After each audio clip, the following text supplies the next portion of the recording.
우리 국민이 돌아오면 모든 게 정상으로 돌아갈 것입니다. 서울 외교부가 발표한 단 한 문장이었습니다. 그 순간 카라디아 전역의 통신망이 마비됐습니다. 공항이 멈췄고 국방 서버가 다운됐고 대통령궁은 어둠에 잠겼습니다. 누구도 몰랐습니다. 어디서 어떻게 공격이 들어왔는지. 하지만 모두가 알았습니다. 대한민국이 움직였다는 걸. 그날 밤 바다 위에 별이 떴습니다. 하지만 그 별은 움직였습니다. 청해부대 13함대 대한민국의 칼날이었습니다. 세상은 우리를 작다고 말했습니다. 하지만 48시간 만에 한 국가가 무릎 꿇었습니다. 이건 제가 두 눈으로 목격한 침묵으로 세상을 지킨 대한민국의 이야기입니다. 구독과 좋아요 부탁드립니다. 충성. 저는 김준호입니다. 올해 35살이고요. 해양조사선 바다치로의 항해사로 일하고 있습니다. 아니, 일하고 있었습니다. 2028년 여름, 그날 이전까지는요. 지금부터 제가 겪은 이야기를 들려드리겠습니다. 믿기 힘드실 겁니다. 저도 그랬으니까요. 하지만 이건 전부 사실입니다. 제가 두 눈으로 목격한 대한민국의 진짜 힘에 대한 이야기입니다. 그날 아침이었습니다. 카라디아 근해, 정확히는 우리 영해 안쪽이었죠. 위성 좌표로 3번이나 확인했습니다. 북위 12도 34분, 동경 108도 22분. 명백히 한국 영해였습니다. 해저 지형을 측정하던 평범한 오전이었습니다. 파도 소리가 규칙적으로 선체를 때렸고 커피 향이 조타실에 퍼져 있었습니다. 선장님은 여유롭게 해도를 확인하고 계셨고요. 저는 데이터를 정리하고 있었습니다. 날씨 좋네, 오늘. 박철수 선장님이 창밖을 보며 말했습니다. 정말 완벽한 날씨였습니다. 구름 한 점 없는 하늘, 잔잔한 바다. 이런 날엔 작업이 순조롭게 진행되기 마련이죠. 저도 고개를 끄덕이며 대답했습니다. 네, 오늘 작업 일찍 끝낼 수 있을 것 같습니다. 그런데 갑자기 레이더에 뭔가 잡혔습니다. 3개의 점이 빠르게 접근하고 있었습니다. 속도가 보통이 아니었습니다. 제 등에 식은땀이 흘렀습니다. 선장님, 이게 뭐죠? 제 목소리에 긴장이 묻어났습니다. 선장님이 재빨리 다가왔습니다. 레이더를 보는 그의 얼굴이 굳었습니다. 그 순간 확성기에서 거친 목소리가 터져나왔습니다.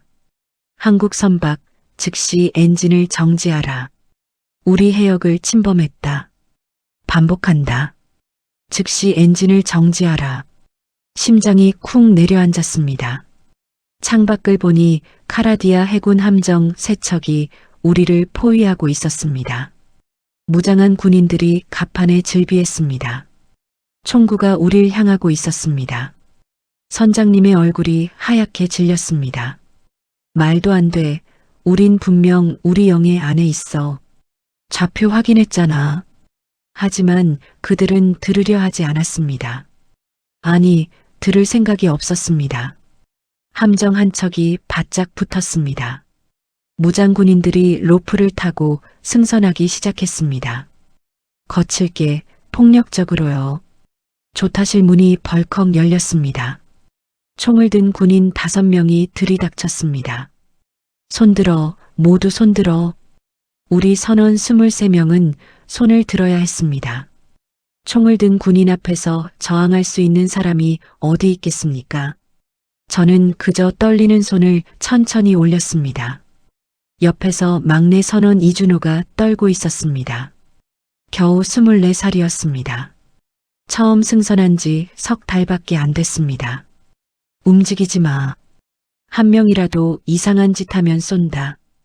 군인의 목소리가 차갑게 울렸습니다. 우리는 갑판으로 끌려 나왔습니다. 뜨거운 여름 햇살이 얼굴을 때렸지만 몸은 얼어붙었습니다. 선장님이 침착하게 항의했습니다. 우린 국제법을 지켰소. 위성 좌표를 확인해 보시오.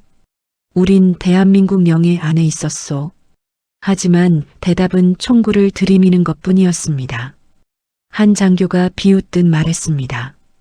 닥쳐. 여긴 우리 바다야. 내들이 침범했어. 거짓말이었습니다. 명백한 거짓말이었습니다. 하지만 우린 아무것도 할 수 없었습니다. 우리는 그렇게 카라디아 항구로 끌려갔습니다. 바다치로의 엔진이 강제로 꺼졌습니다. 예인선이 우리 배를 끌기 시작했습니다. 선체가 부두에 닿는 소리가 들렸을 때 저는 알았습니다. 이건 단순한 오해가 아니라는 걸요. 계획된 억류라는 걸요.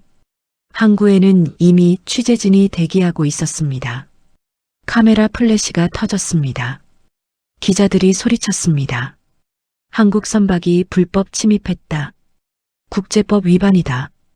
해적 행위다. 우리는 말할 기회조차 없었습니다. 그저 범죄자처럼 끌려갔습니다. 낡은 건물 안으로, 철창이 있는 방으로요. 수갑이 채워졌습니다. 차가운 쇠가 손목을 조였습니다. 문이 쿵 하고 닫혔습니다. 자물쇠 소리가 쨍그랑 울렸습니다. 그 순간 깨달았습니다. 우리는 인질이 된 거라고요. 첫날 밤은 지옥이었습니다. 철창 안에서 저는 잠을 이룰 수 없었습니다. 선원들의 거친 숨소리만 들렸습니다. 누군가 흐느꼈습니다. 아마 막내 준호였을 겁니다. 저도 울고 싶었습니다. 하지만 참았습니다. 항해사라는 직책이 그걸 허락하지 않았으니까요. 핸드폰은 당연히 압수당했습니다. 시계도 빼앗겼습니다. 외부와의 연락은 완전히 차단됐습니다. 우리는 그야말로 고립됐습니다. 시간 감각마저 사라졌습니다. 창문도 없는 방이었습니다. 형광등만 24시간 켜져 있었습니다. 잠을 자려고 해도 그 빛이 눈을 찔렀습니다. 다음 날 아침 카라디아 뉴스가 터졌습니다. 간수가 작은 TV를 틀어줬는데 거기엔 우리 얼굴이 나오고 있었습니다. 앵커가 엄숙하게 말했습니다. 한국 선박의 명백한 영해 침범입니다. 국제법을 무시한 불법 행위입니다. 우리 정부는 강력히 대응할 것입니다. 화면엔 왜곡된 좌표가 표시됐습니다. 북위 11도 58분이라고 나왔습니다. 거짓말이었습니다. 우린 12도 34분에 있었습니다. 명백한 조작이었습니다. 선장님이 TV를 보며 이를 갈았습니다. 저 개자식들이. 하지만 세상은 그걸 믿었습니다. SNS에는 조롱이 쏟아졌습니다. 간수가 핸드폰을 보며 비웃었습니다. 봐라, 너희 나라 사람들도 화내고 있어. 한국? 기술만 좀 있는 나라 아니야? 힘은 없잖아. 우리한테 당했잖아. 그 말에 주먹이 불끈 쥐어졌습니다. 손톱이 손바닥을 파고들었습니다. 하지만 참아야 했습니다. 여기선 우리가 약자니까요. 총을 가진 건 그들이니까요. 선장님이 나지막이 말했습니다. 정부가 움직일 거야. 곧 우릴 데려갈 거야. 조금만 참자. 하지만 그 목소리엔 확신이 없었습니다. 떨림이 섞여 있었습니다. 저도 알았습니다. 이건 외교 문제고 복잡하고 시간이 걸린다는 걸요. 혹시 우리가 버려지는 건 아닐까? 그런 생각이 머리를 스쳤습니다. 아니, 자꾸 떠올랐습니다. 지울 수가 없었습니다. 이틀째 되던 날이었습니다. 한국 뉴스를 몰래 본 선원이 창백한 얼굴로 말했습니다. 정부에서 아무 말도 안 한대요. 뭐라고? 공식 입장이 없대요. 청와대도 외교부도 국방부도 그냥 침묵이래요. 그 말에 모두가 얼어붙었습니다. 침묵이라니요. 우리가 여기 철창에 갇혀 있는데 정부는 아무 말도 안 한다고요? 분노가 치밀었습니다. 배신감이 목을 조였습니다. 숨이 막혔습니다. 우리가 버려진 건가요? 정말로요? 이게 말이 돼? 우린 여기서 죽으라고? 젊은 선원 하나가 벽을 쳤습니다. 쿵! 주먹이 벽에 부딪히는 둔탁한 소리가 울렸습니다. 피가 묻어났습니다. 하지만 그는 계속 벽을 쳤습니다. 쿵! 쿵! 쿵! 저도 이해할 수 없었습니다. 왜 정부는 침묵하는 걸까요? 왜 우릴 구하러 오지 않는 걸까요? 간수가 들어와 그 선원을 끌고 갔습니다. 비명이 들렸습니다.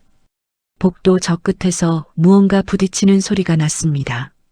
우리는 아무것도 할 수 없었습니다. 그저 앉아서 기다릴 뿐이었습니다. 포털 사이트 댓글은 불타고 있다고 했습니다. 간수가 비웃으며 보여줬습니다. 정부는 뭐하나? 국민 버리냐? 당장 군함 보내야 한다. 이게 나라냐? 국민들은 분노했습니다. 청와대 게시판은 마비됐습니다. 외교부 홈페이지는 접속 불가였습니다. 하지만 정부는, 청와대는, 외교부는, 국방부는 단 한마디도 하지 않았습니다. 그 침묵이 우릴 더 불안하게 만들었습니다. 더 절망스럽게 만들었습니다. 카라디아 언론은 더욱 거세게 우릴 공격했습니다. 저녁 뉴스마다 우리 이야기가 나왔습니다. 한국 정부 자국민 보호 의지 없어. 경제 강국? 겉만 번지르르 하지. 겁쟁이들이야. 결국 우리한테 무릎 꿇을 거야. 세계 언론도 무관심했습니다. BBC는 짧게 보도했습니다. CNN은 30초 언급하고 넘어갔습니다. 작은 외교 마찰 정도로 치부했습니다. 우리의 절규는 아무도 듣지 않았습니다. 세상은 우릴 잊어가고 있었습니다. 철창 안에서 저는 천장을 바라봤습니다. 금이 간 천장에서 물이 뚝뚝 떨어졌습니다. 이렇게 끝나는 건가? 우리는 정말 잊혀지는 건가? 가족들은 어떻게 될까? 아내는, 아이는? 그런 생각이 계속 맴돌았습니다. 머리를 흔들어도 사라지지 않았습니다. 선장님이 말했습니다. 준호야, 우리 정부를 믿어. 분명 움직이고 있을 거야. 하지만 그 목소리엔 확신이 없었습니다. 저도 대답할 수 없었습니다. 뭐라고 대답해야 할지 몰랐으니까요. 밤이 깊어갔습니다. 형광등 빛만 차갑게 우릴 비췄습니다. 누군가 기도했습니다. 누군가 가족 이름을 불렀습니다. 저는 그저 눈을 감았습니다. 하지만 잠은 오지 않았습니다. 그때 저는 몰랐습니다. 그 침묵이 약함이 아니라는 걸요. 폭풍 전의 고요라는 걸요. 대한민국이 조용히 정확하게 칼을 갈고 있다는 걸요. 세상이 곧 그 칼날을 보게 될 거라는 걸요. 사흘째 아침이었습니다. 간수가 들어와 아침 식사를 던져줬습니다. 차가운 빵 한 조각과 물 한 컵. 그게 전부였습니다. 선장님이 빵을 나눠줬습니다. 23명이 나눠 먹기엔 턱없이 부족했지만 그게 우리가 할 수 있는 전부였습니다. 조금씩만 먹어. 언제 다음 식사가 올지 모르니까. 선장님의 목소리가 쉬어 있었습니다. 그는 자신의 몫을 막내들에게 나눠줬습니다. 저도 제 빵을 반으로 쪼갰습니다. 배는 고팠지만 젊은 선원들이 더 필요했습니다. 그때였습니다. 갑자기 밖이 소란스러워졌습니다. 군인들이 뛰어다니는 소리가 들렸습니다. 무전기 소리가 복도에 울렸습니다. 뭔가 급한 일이 벌어진 것 같았습니다. 우리는 서로를 바라봤습니다. 뭐지? 간수가 황급히 TV를 켰습니다. 카라디아 뉴스였습니다. 앵커의 얼굴이 굳어 있었습니다. 속보입니다. 오늘 새벽 5시 38분 우리 영공에 미확인 항적이 포착됐습니다. 고도 12,000m, 속도 850km로 비행 중입니다. 화면에 레이더 영상이 나왔습니다. 하나의 점이 카라디아 영공 경계를 따라 움직이고 있었습니다. 정확하게, 천천히, 침착하게. 앵커가 계속 말했습니다. 우리 공군이 긴급 발진했습니다. 전투기 2대가 경고를 보냈지만 정체불명의 항공기는 응답하지 않고 있습니다. 제 심장이 뛰기 시작했습니다. 뭔가 달라지고 있었습니다.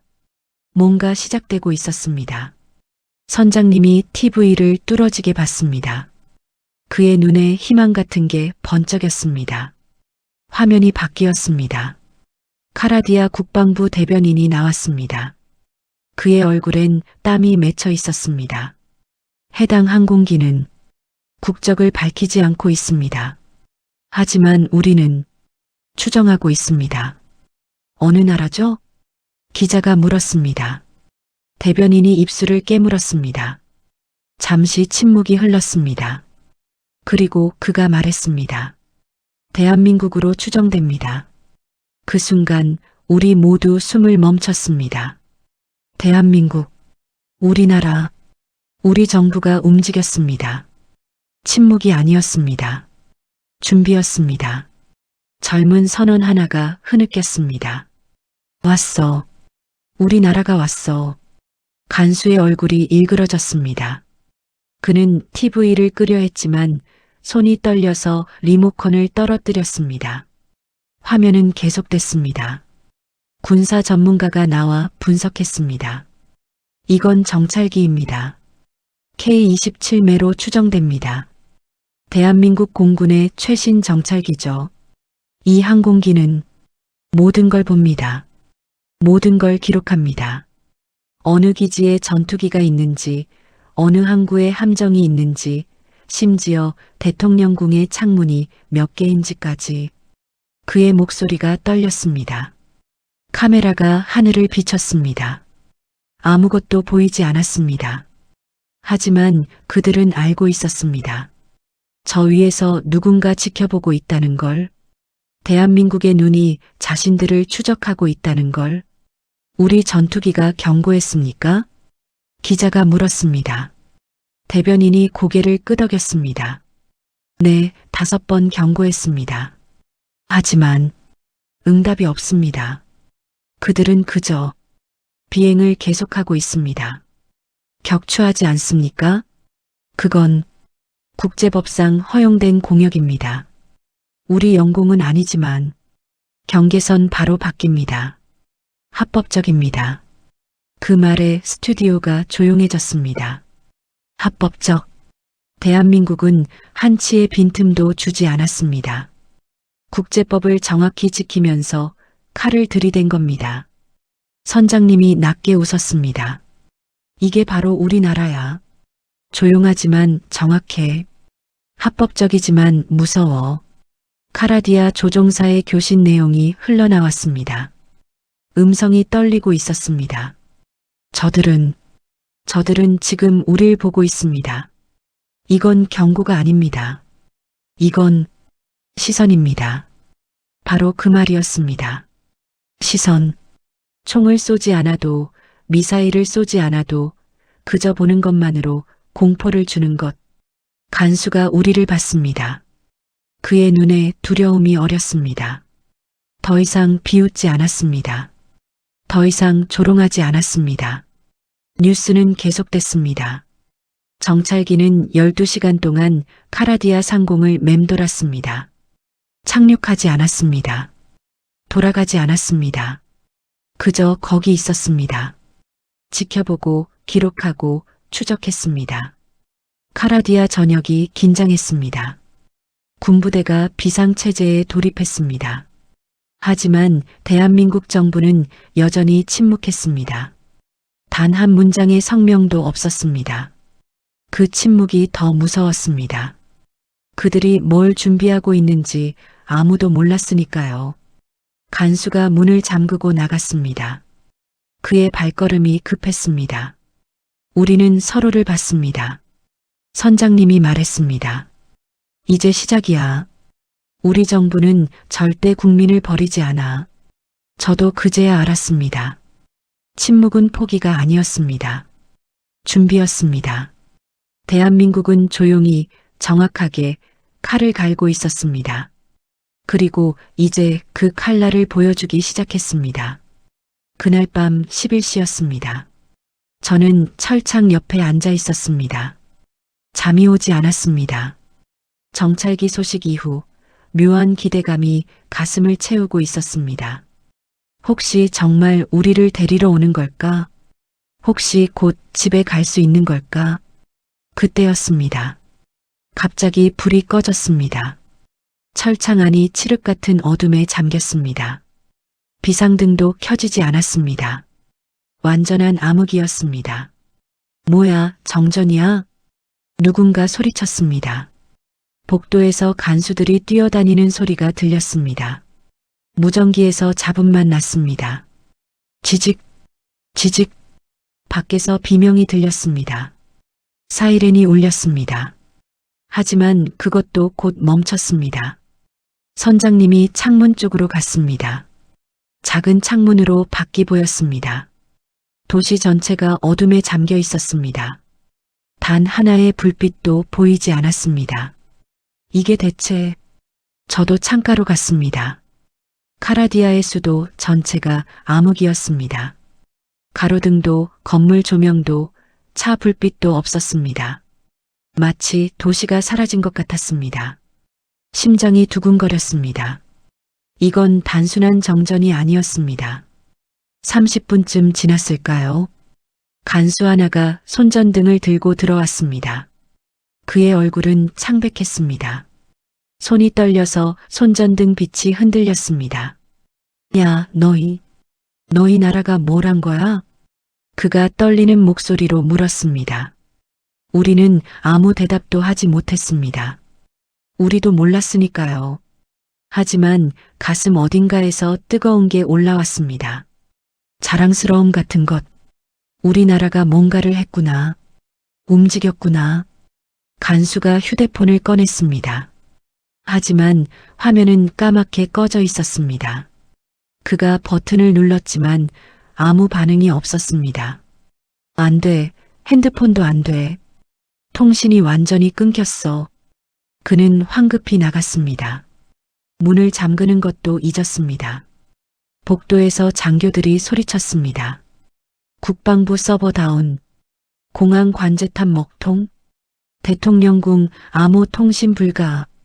모든 게 멈췄습니다. 카라디아의 모든 디지털 시스템이 한순간에 마비됐습니다.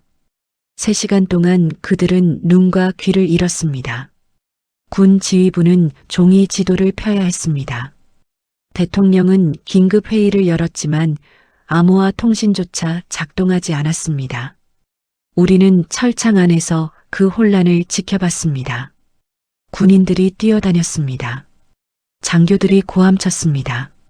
하지만 아무것도 해결되지 않았습니다. 시간이 흘러도 시스템은 복구되지 않았습니다. 1시간쯤 지났을 때 휴대용 라디오에서 뉴스가 흘러나왔습니다. BBC였습니다. 카라디아에서 원인 불명의 대규모 통신 장애가 발생했습니다. 국방부, 공항, 방송국이 모두 마비됐습니다. 이는 한국 선박 억류 48시간 후에 발생한 사건으로 뉴스는 계속됐습니다. CNN도 보도했습니다. 알자지라도 속보를 냈습니다. 전 세계가 주목하기 시작했습니다. 누가 했는지는 말하지 않았지만 모두가 알고 있었습니다. 선장님이 나지막이 말했습니다. 이게 우리나라야. 총 한 방 안 쏘고 미사일 하나 안 쓰고 저들을 무릎 꿇렸어. 젊은 선원들이 울기 시작했습니다. 하지만 이번엔 절망의 눈물이 아니었습니다. 안도의 눈물이었습니다. 자랑스러움의 눈물이었습니다. 우리나라가 우릴 잊지 않았습니다. 버리지 않았습니다. 조용히 하지만 확실하게 움직이고 있었습니다. 새벽 2시쯤 됐을까요? 간수 하나가 다시 들어왔습니다. 이번엔 태블릿을 들고 있었습니다. 배터리로 겨우 작동하는 것 같았습니다. 그가 화면을 우리에게 보여줬습니다. 한국 외교부 홈페이지였습니다. 단 한 문장이 올라와 있었습니다. 우리 국민이 돌아오면 모든 게 정상으로 돌아갈 것입니다. 그게 전부였습니다. 협상도 조건도 위협도 없었습니다. 단 한 문장. 하지만 그 한 문장이 최후 통첩이었습니다. 선택지를 주는 게 아니었습니다. 명령이었습니다. 간수가 떨리는 목소리로 말했습니다. 이게 너희 나라냐? 대체 어떻게 한 거야? 어떻게 우리 시스템을 전부 무너뜨린 거야? 그는 두려움에 떨고 있었습니다. 저는 대답하지 않았습니다. 대답할 필요가 없었습니다. 결과가 모든 걸 말해주고 있었으니까요. 새벽 3시 17분. 정확히 그 시각에 전기가 돌아왔습니다. 불이 켜졌습니다. 컴퓨터가 부팅됐습니다. 통신이 복구됐습니다. 마치 스위치를 켜듯이 한순간에 모든 게 정상으로 돌아왔습니다. 그제야 그들은 알았습니다. 이건 해킹이 아니라는 걸, 이건 공격이 아니라 경고라는 걸, 대한민국은 언제든지 다시 스위치를 끌 수 있다는 걸, 그들의 목숨줄이 한국의 손에 쥐어져 있다는 걸. 간수가 주저앉았습니다. 복도에서 장교들의 목소리가 들렸습니다. 대통령 긴급 지시다. 한국 선박. 석방 검토하라. 그 말을 들었을 때 저는 알았습니다. 끝났다고. 우리가 이겼다고. 아니, 대한민국이 이겼다고. 조용히 완벽하게 한 방에. 사흘째 아침이었습니다.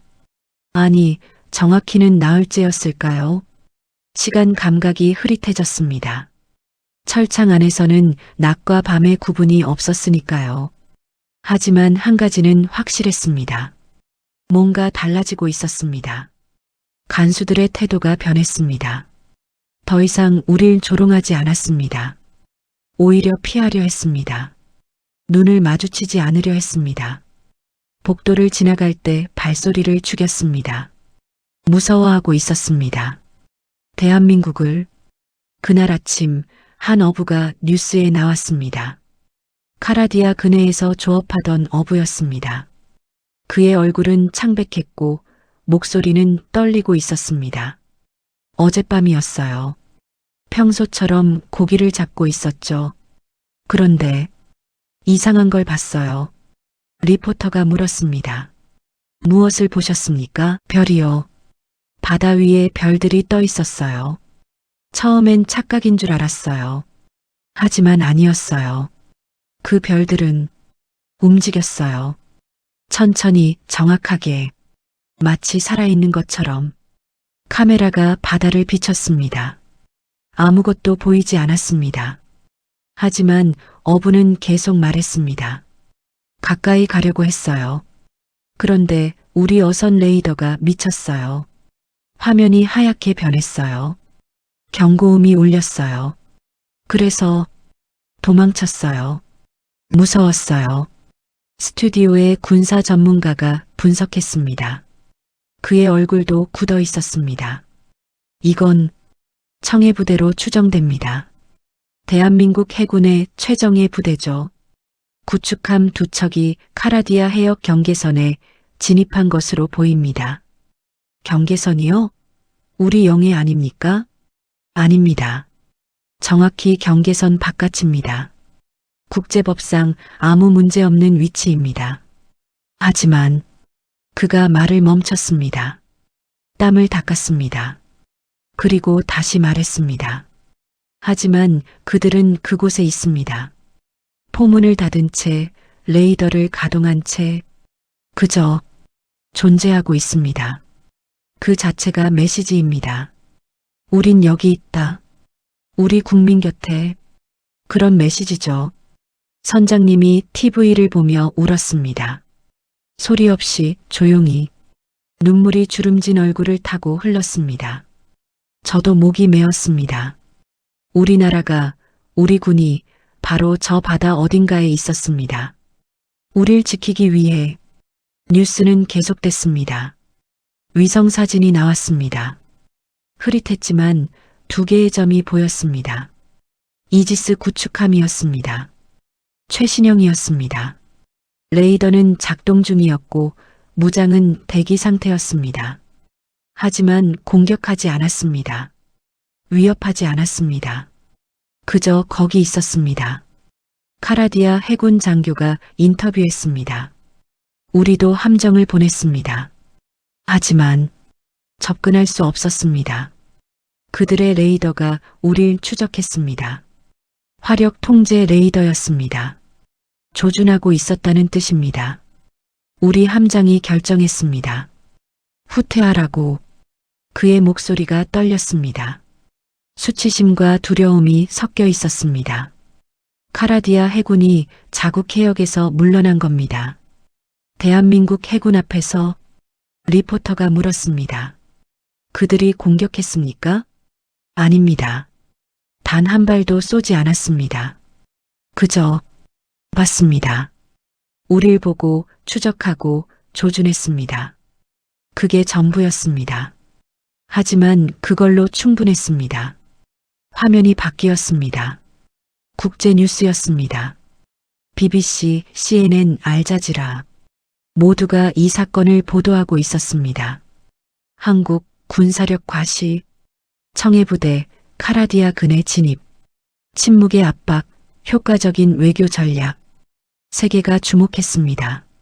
작은 나라라고 무시했던 대한민국이 총 한 방 쏘지 않고 한 국가를 압박하고 있었습니다. 합법적으로 조용히 하지만 완벽하게. 한 유럽 외교관이 인터뷰했습니다. 이건 교과서적인 군사 외교입니다. 국제법을 지키면서도 명확한 메시지를 보냅니다. 우리 국민을 건드리지 마라. 효과적이면서도 우아합니다. 그날 저녁 카라디아 대통령이 긴급 안보회의를 열었습니다. 뉴스에 그 장면이 나왔습니다. 참모들의 얼굴은 창백했습니다. 국방장관이 보고했습니다. 통신 시스템은 복구됐습니다. 하지만 언제든 다시 공격당할 수 있습니다. 우리는 무방비 상태입니다. 해군은 청해부대 앞에서 속수무책입니다. 그들의 이지스 시스템은 우리보다 10년 앞섭니다. 공군은 K-27 정찰기는 여전히 우리 상공을 맴돌고 있습니다. 모든 군사시설이 노출됐습니다. 대통령이 책상을 쳤습니다. 쾅! 하지만 그것도 무력했습니다. 참모 하나가 조심스럽게 말했습니다. 각하, 한국 선박을 석방하는 게 어떻겠습니까? 그럼 우리 체면은 어떻게 되나? 각하, 지금 체면 따질 상황이 아닙니다. 한국은 우리를 무너뜨릴 수 있습니다. 다시는 일어서지 못하게. 침묵이 흘렀습니다. 길고 무거운 침묵. 대통령의 주먹이 떨렸습니다. 하지만 선택지는 없었습니다. 철창 안에서 우리는 그 뉴스를 봤습니다. 선장님이 말했습니다. 곧 끝나. 곧 집에 가. 저도 그렇게 믿었습니다. 48시간. 딱 48시간 만에 대한민국은 한 국가를 무릎 꿇렸습니다.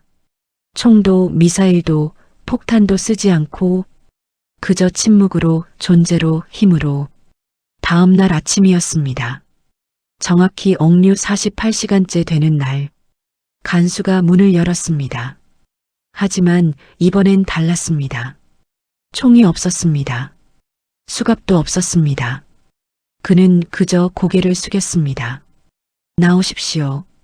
석방입니다. 그 말을 듣는 순간 모든 게 멈췄습니다. 시간이, 호흡이, 심장이. 석방, 우리가 풀려나는 겁니다. 집에 가는 겁니다. 선장님이 물었습니다. 조건은? 없습니다. 무조건 석방입니다. 무조건. 협상도 거래도 조건도 없이 그저 풀어주는 겁니다. 간수의 목소리에 굴욕이 묻어났습니다. 하지만 그는 더 이상 저항하지 않았습니다. 우리는 철창 밖으로 나왔습니다. 복도를 걸었습니다. 군인들이 도열해 있었습니다. 하지만 아무도 우릴 막지 않았습니다. 오히려 비켜섰습니다. 고개를 숙였습니다. 그들의 얼굴엔 패배가 새겨져 있었습니다. 밖으로 나왔을 때 햇살이 얼굴을 때렸습니다. 따뜻했습니다. 살아있다는 느낌이었습니다. 젊은 선원 하나가 주저앉아 울었습니다. 저도 울고 싶었습니다. 하지만 참았습니다. 아직 배에 오르지 않았으니까요. 바다치로가 보였습니다. 우리 배, 부두에 그대로 정박해 있었습니다. 손상은 없어 보였습니다. 우리는 서둘러 승선했습니다. 엔진을 걸었습니다. 시동이 걸렸습니다. 그 소리가 이렇게 반가울 줄은 몰랐습니다.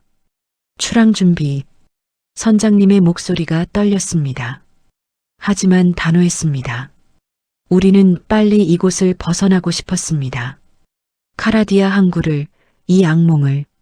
배가 움직이기 시작했습니다. 천천히 부두를 벗어났습니다. 뒤를 돌아봤습니다. 카라디아 군인들이 서 있었습니다. 하지만 아무도 손을 흔들지 않았습니다. 그저 지켜볼 뿐이었습니다. 바다로 나왔습니다. 파도가 배를 흔들었습니다. 하지만 이번엔 두렵지 않았습니다. 자유였으니까요. 선장님이 무전기를 켰습니다. 여기는 바다치로. 한국 해역으로 귀환 중. 잠시 침묵이 흘렀습니다. 그리고 응답이 왔습니다. 한국 해군이었습니다. 바다치로 확인했다. 청해부대 13함대가 호위한다. 안전하게 귀환하라. 그 목소리를 듣는 순간 눈물이 터져 나왔습니다. 참을 수 없었습니다. 우리 군이, 우리나라가 우릴 기다리고 있었습니다. 선원들이 울었습니다. 소리내어 거침없이 1시간쯤 항해했을까요? 수평선에 뭔가 보였습니다. 두 척의 구축함, 청해부대였습니다. 웅장했습니다. 강력했습니다. 아름다웠습니다. 태극기가 바람에 펄럭였습니다. 구축함이 우리 옆으로 왔습니다. 갑판에 해군들이 서 있었습니다. 그들이 격려했습니다. 우리를 향해, 민간인인 우리에게 존중이었습니다. 동료애였습니다. 수고하셨습니다. 바다치로. 함장의 목소리가 무전기로 들렸습니다. 저는 대답할 수 없었습니다. 목이 메었으니까요. 선장님이 대신 말했습니다. 감사합니다. 정말 감사합니다. 그날 저녁 카라디아 대통령이 TV에 나왔습니다. 우리는 배 안에서 그걸 봤습니다. 그의 얼굴은 초췌했습니다. 넥타이는 비뚤어져 있었고 눈 밑엔 다크서클이 짙었습니다. 국민 여러분, 그가 말을 시작했습니다. 목소리가 떨렸습니다. 원고를 보는 손이 흔들렸습니다. 이번 한국 선박 억류 사태는 우리 정부의 오판에서 비롯됐습니다. 해역 확인 과정에서 착오가 있었습니다. 착오. 그들은 고의로 우릴 억류했습니다. 하지만 이젠 착오라고 말했습니다. 거짓말이었습니다. 하지만 인정할 수밖에 없었습니다.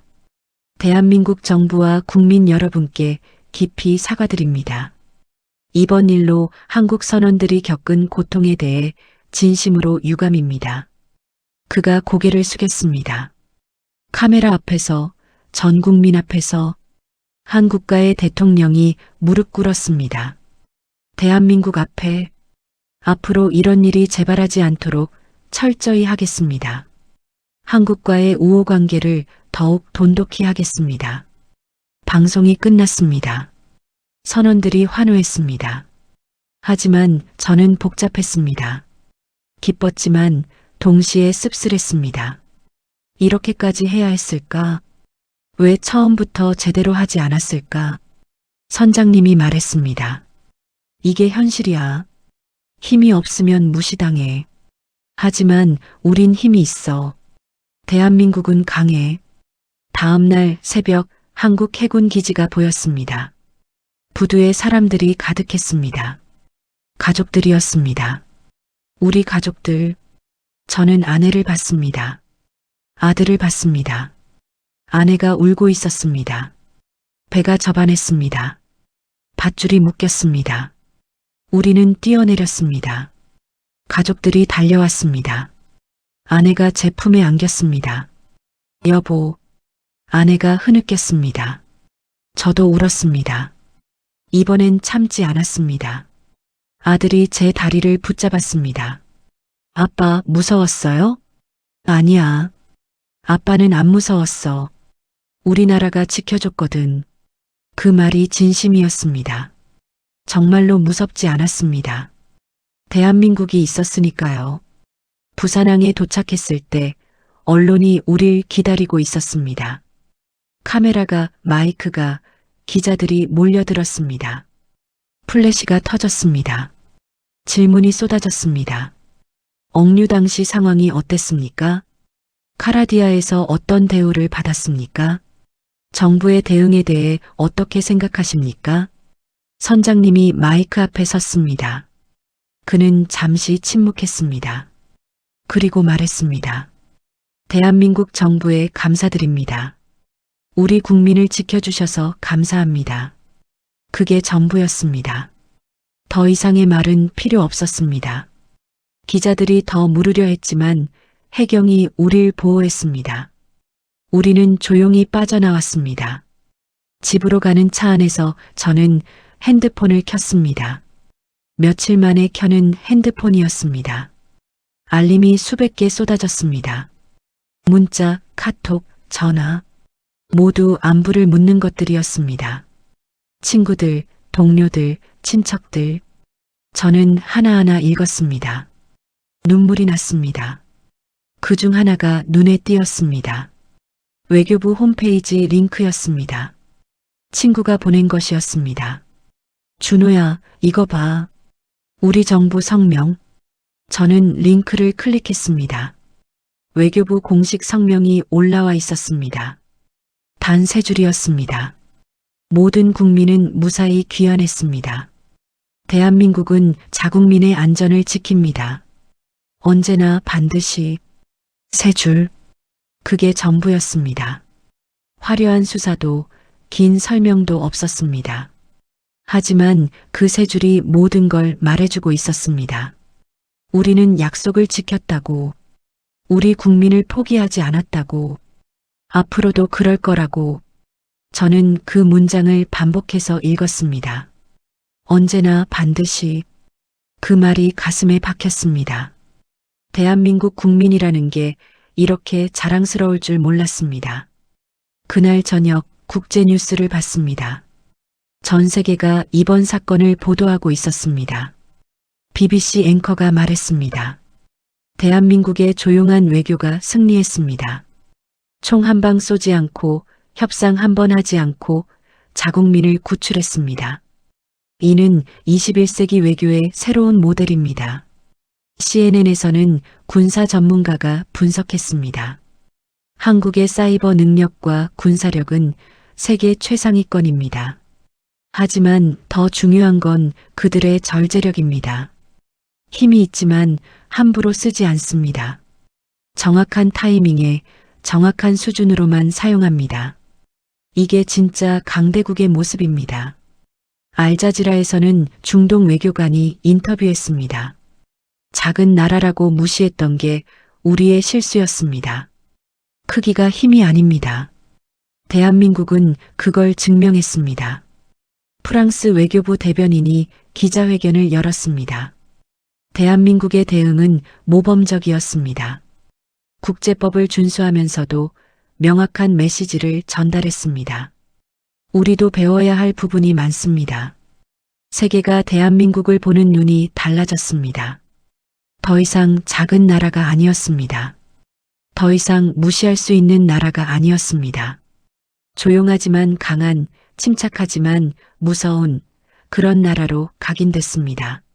며칠 뒤 국제외교 포럼에서 한 유럽 대표가 발언했습니다. 그 영상이 뉴스에 나왔습니다. 이번 카라디아 사태 이후 우리는 교훈을 얻었습니다. 대한민국과의 분쟁은 신중하게 접근해야 합니다. 그들은 말하지 않습니다. 하지만 움직일 때 세상은 조용해집니다. 그의 말에 회의장이 조용해졌습니다. 모두가 고개를 끄덕였습니다. 동의의 표시였습니다. 그날부터 국제 외교계에 불문율이 생겼습니다. 대한민국을 건드리지 마라. 공식적인 규칙은 아니었습니다. 하지만 모두가 알고 있었습니다. 한국 국민을 건드리는 건 한국을 건드리는 겁니다. 그리고 한국을 건드리면 조용하지만 확실한 대가를 치른다는 걸 저는 뉴스를 보며 생각했습니다. 48시간. 딱 48시간 만에 세상이 바뀌었습니다. 대한민국의 위상이 달라졌습니다. 총도, 폭탄도, 미사일도 쓰지 않고 그저 침묵과 정확한 행동으로 일주일 뒤 저는 회사에 복귀했습니다.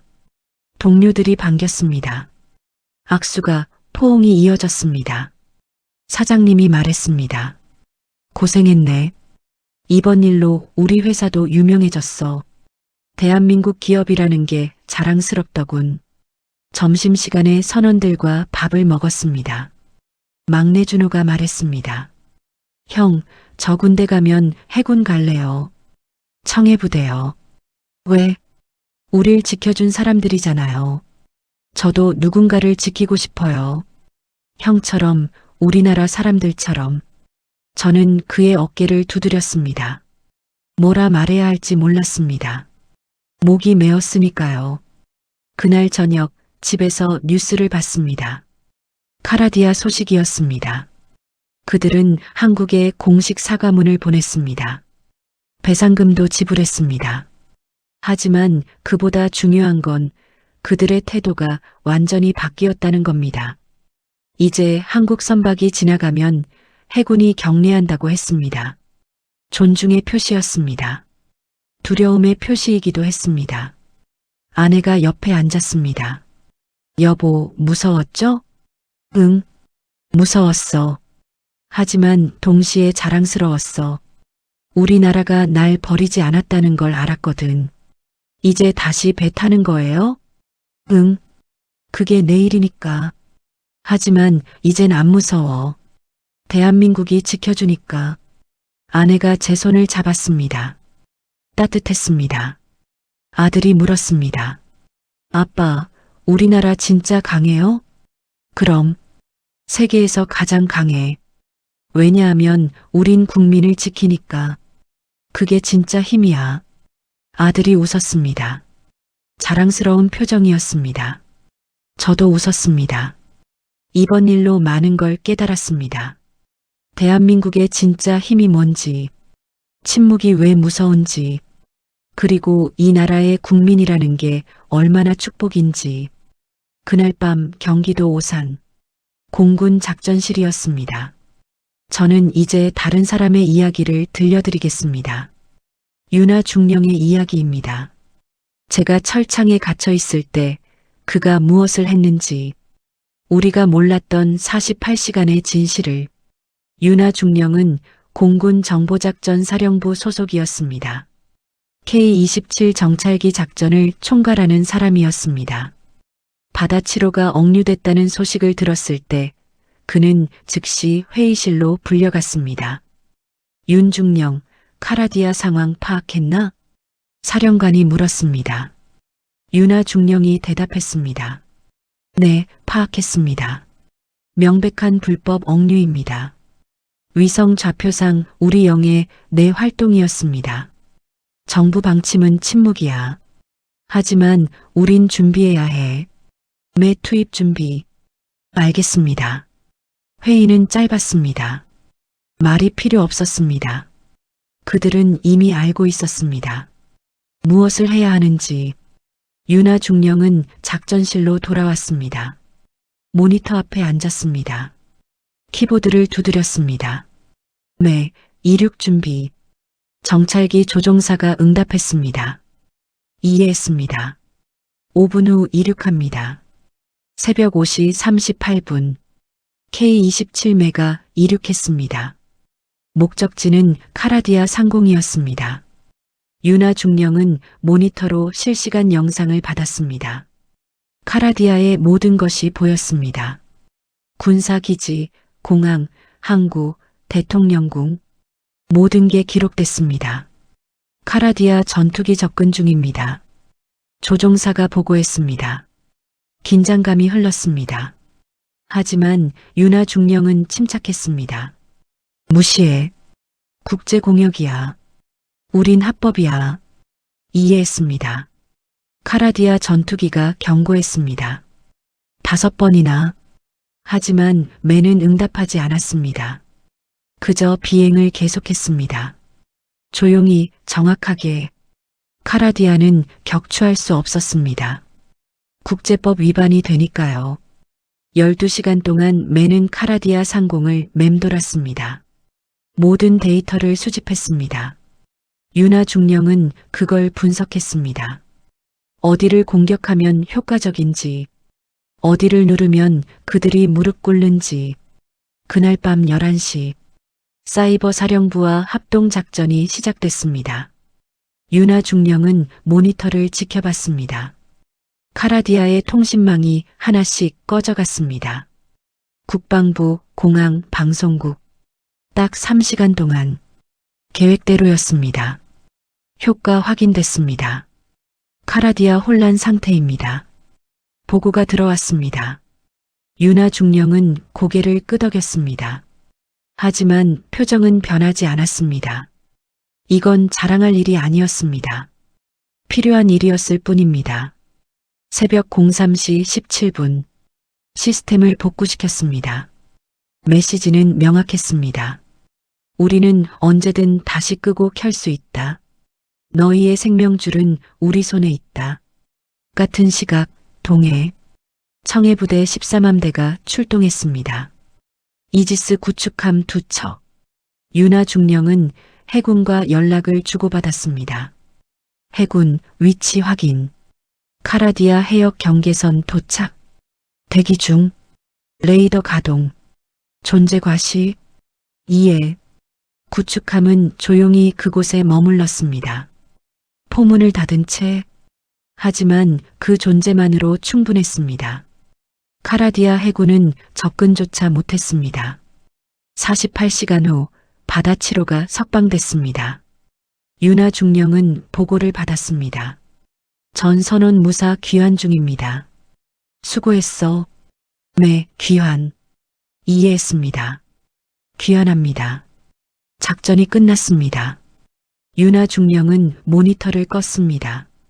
커피 한 잔을 들고 창밖을 바라봤습니다. 태극기가 바람에 흔들리고 있었습니다.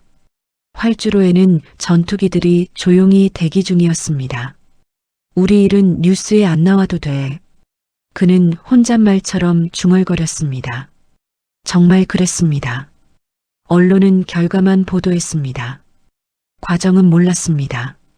누가 얼마나 처려했는지, 누가 얼마나 긴장했는지, 누가 그 48시간을 책임졌는지. 창밖 도시의 불빛 아래로 사람들은 평범하게 걸었습니다. 편의점에서 라면을 사고 늦은 귀가기를 서두르고 아이들은 학원 가방을 메고 뛰어갔습니다. 택시가 지나갔습니다. 연인들이 손을 잡고 걸었습니다. 평범한 밤이었습니다. 아무도 몰랐습니다. 그 평범한 일상이 누군가의 철야 근무 위에 존재한다는 것을, 누군가의 결단 위에 세워져 있다는 것을, 그 조용한 수호자들이 한 번도 잠들지 않는다는 것을. 윤하 중령의 휴대폰이 울렸습니다. 아내였습니다. 여보, 언제 와? 조금 있다가. 마무리 중이야. 오늘도 밤샘이에요? 응. 미안해. 괜찮아요. 조심히 와요. 전화를 끊었습니다. 윤하 중령은 다시 작전실로 돌아갔습니다. 모니터를 켰습니다. 레이더가 돌아가고 있었습니다. 위성이 지켜보고 있었습니다. 대한민국은 오늘도 깨어 있었습니다. 며칠 뒤 윤하 중령은 표창을 받았습니다. 비공개 시상식이었습니다. 언론은 없었습니다. 사령관이 말했습니다. 수고했네. 자네 덕분에 국민을 지켰어. 제 일을 했을 뿐입니다. 그래. 자네 일이지. 하지만 그 일이 이 나라를 지탱하고 있어. 잊지 마. 윤아 중령은 경례했습니다. 표창장을 받았습니다. 하지만 그보다 중요한 건 23명의 선원이 무사히 돌아왔다는 사실이었습니다. 그게 진짜 보상이었습니다. 저, 김준호는 그 사실을 나중에 알았습니다. 우연히 뉴스에서 공군 작전 이야기를 들었습니다. 이름은 나오지 않았습니다. 얼굴도 나오지 않았습니다. 하지만 그들이 있었다는 걸 알았습니다. 우리를 지켜준 사람들이. 어느 날 저는 아들과 공군 기지 근처를 지나갔습니다.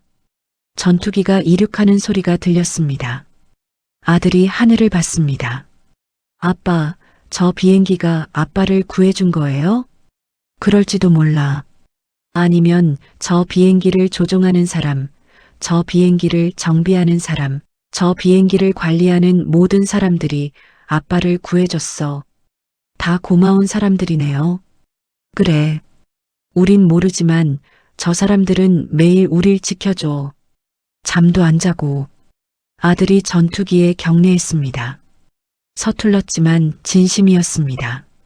저도 경례했습니다. 보이지 않는 누군가에게, 이름 모를 수호자들에게. 그날 밤 저는 일기를 썼습니다. 처음으로 일기를 썼습니다. 오늘 나는 깨달았다. 대한민국은 크지 않다. 하지만 강하다. 왜냐하면 우린 국민을 지키니까. 조용히 확실하게. 총성 없이 침묵으로. 그게 진짜 힘이다. 나는 이 나라의 국민이라는 게 자랑스럽다. 언제나 반드시. 창밖에 태극기가 보였습니다. 바람에 흔들리고 있었습니다. 아름다웠습니다. 저는 그 깃발을 한참 바라봤습니다. 대한민국. 침묵 속의 강철. 우리는 말하지 않습니다. 하지만 움직일 때 세상은 조용해집니다. 힘이란 소리치는 게 아닙니다. 지켜내는 것입니다.